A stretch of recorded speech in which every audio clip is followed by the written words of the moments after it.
बोल रहे हैं कि ओसामा शहाब की जिस तरह गिरफ्तारी हुई और कोर्ट ने उन्हें जेल भेजा है, आप उस परिवार के करीब रहे हैं राजनीतिक तौर पर, तो आपको क्या लगता है कि साजिश के शिकार हो रहे हैं या कुछ और वजह है? नहीं, बिल्कुल बिल्कुल बिल्कुल ओसामा जी को फंसाया जा रहा है किसी साजिश की तरह। सिवान में बढ़ते प्रभाव को देखते हुए उनको फंसाया जा रहा है किसी साजिश के तहत सिवान में।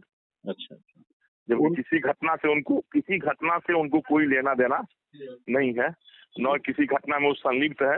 वो अपने काम में व्यस्त रहने वाले व्यक्ति हैं। और जब घटना हुई है उस टाइम वो दिल्ली में रहे हैं, सिवान में रहे भी नहीं है, लेकिन लोग उनको फंसा रहे हैं।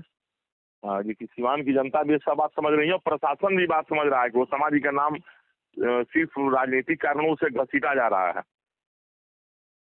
आप उस परिवार के बहुत करीब रहे हैं टुन्ना पांडे जी, तो क्या लगता है कि कौन लोग होंगे जो उनके पीछे पड़े?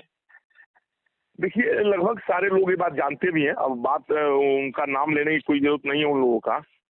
सरकार भी ये बात समझ रही है, प्रशासन भी समझ रहा है और सिवान के लोग भी समझ रहे हैं कि किन लोगों को शहाबुद्दीन साहब के परिवार से जलन है और शहाबुद्दीन साहब के परिवार से उनके बढ़ते राजनीतिक कद से किन लोगों को डर है। ये सारे लोग समझ रहे हैं। अब इन लोग को अब राजनीतिक स्तर पर उनका नाम लेना उचित नहीं होगा।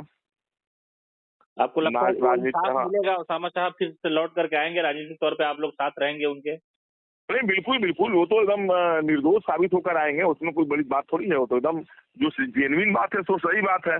और तो हम अब कह रहे हैं ना आपसे कि सिवान का प्रशासन भी समझ रहा है, सरकार भी समझ रही है और जनता भी समझ रही है सिवान की, कि ओसामा साहब को गलत फंसाया जा रहा है। सब लोग ये बात समझ रहे हैं सर, लेकिन अब कुछ